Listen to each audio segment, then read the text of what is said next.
Selamat pagi anak-anak. Hari ini kita akan belajar materi organ gerak hewan.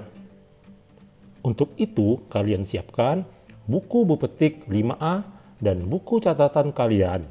Dan anak-anak boleh menulis poin-poin yang penting selama menonton video ini ya. Selamat belajar.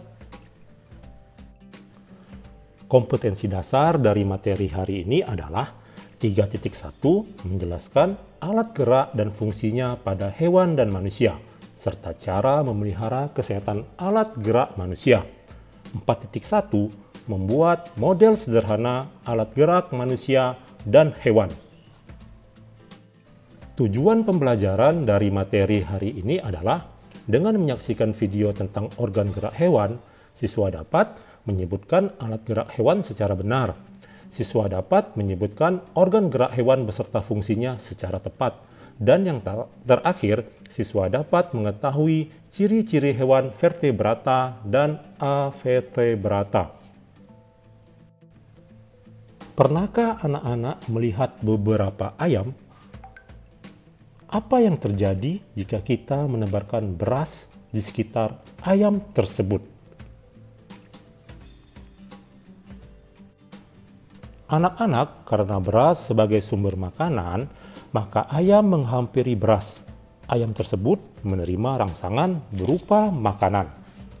Kejadian tersebut menunjukkan bahwa ayam memiliki kemampuan bergerak. Kemampuan bergerak artinya kemampuan untuk berpindah tempat. Kelompok ayam tersebut bergerak karena menerima rangsang berupa makanan. Akibat adanya rangsang, maka ayam akan bergerak mendekat. Hewan akan bergerak karena menerima rangsang. Gerak yang dilakukan dapat berupa gerak menjauh atau mendekat rangsang. Hewan bergerak dengan tujuan menanggapi rangsang karena adanya rangsang. Ada beberapa tujuan hewan bergerak, antara lain yang pertama, mendapatkan bahan makanan. Yang kedua, menghindari hewan pemangsa. Dan yang terakhir, mencari pasangan. Oke, sekarang kita masuk untuk mempelajari apa yang membuat kita maupun hewan dapat bergerak. Manusia dan hewan dapat bergerak karena dibantu oleh organ-organ gerak. Organ-organ gerak pada manusia dan hewan terdiri dari organ gerak pasif dan aktif. Organ gerak pasif kita adalah tulang.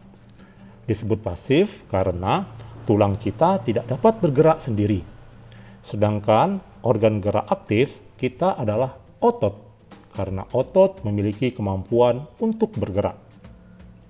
Tulang adalah organ gerak pasif. Bukan artinya kita tidak bisa bergerak tanpa tulang. Coba anak-anak bayangkan sendiri bagaimana jika kita melakukan aktivitas tanpa menggunakan tulang. Kerjasama tulang dan otot inilah yang kita sebut sistem gerak. Pergerakan pada tulang diakibatkan adanya gerak otot yang melekat padanya. Jika otot yang melekat pada tulang tidak bergerak, tulang tidak juga akan bergerak. Hewan memiliki berbagai alat gerak yang berbeda-beda.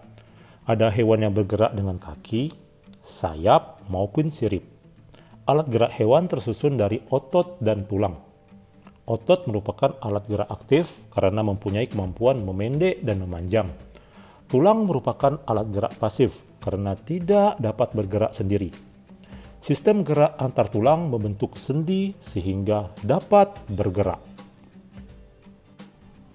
Anak-anak, sekarang Bapak akan memberikan contoh alat gerak dari hewan-hewan yang biasa kita temui ya. Yang pertama, alat gerak ikan. Ikan adalah hewan yang hidup di air. Ikan bergerak dengan menggunakan sirip untuk berenang. Ada beberapa sirip pada ikan, yaitu sirip dada, sirip punggung, sirip anus, dan sirip ekor. Yang kedua, alat gerak amfibi. Amfibi adalah kelompok hewan yang hidup di dua alam. Misalnya katak. Katak dapat hidup di darat dan air. Katak memiliki dua pasang kaki. Kaki belakang berukuran lebih besar daripada kaki depan.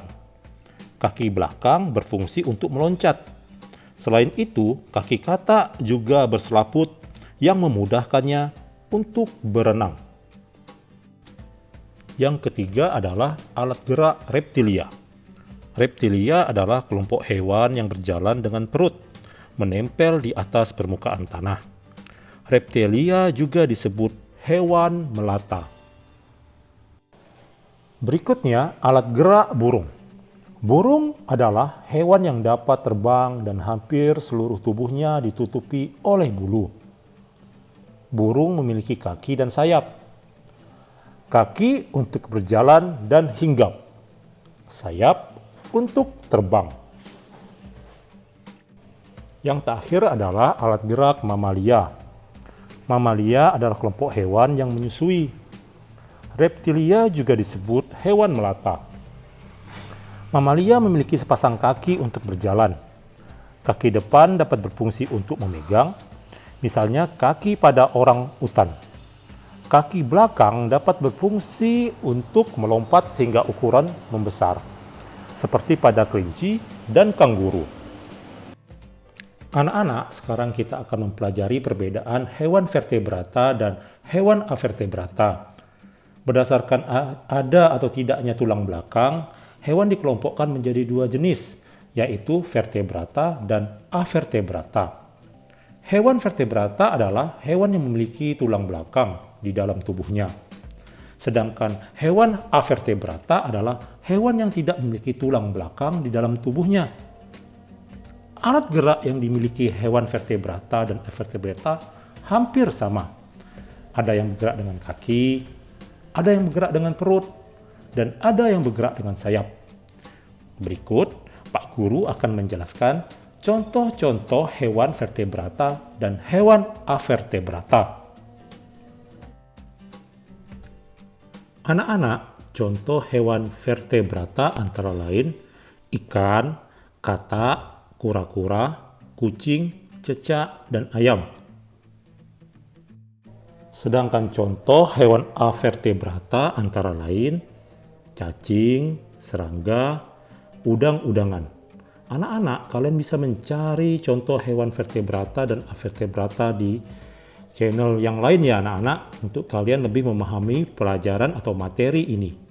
Oke anak-anak, sekian pembelajaran hari ini. Semoga apa yang Bapak sampaikan dapat kalian mengerti dan pahami. Oke anak-anak, dadah!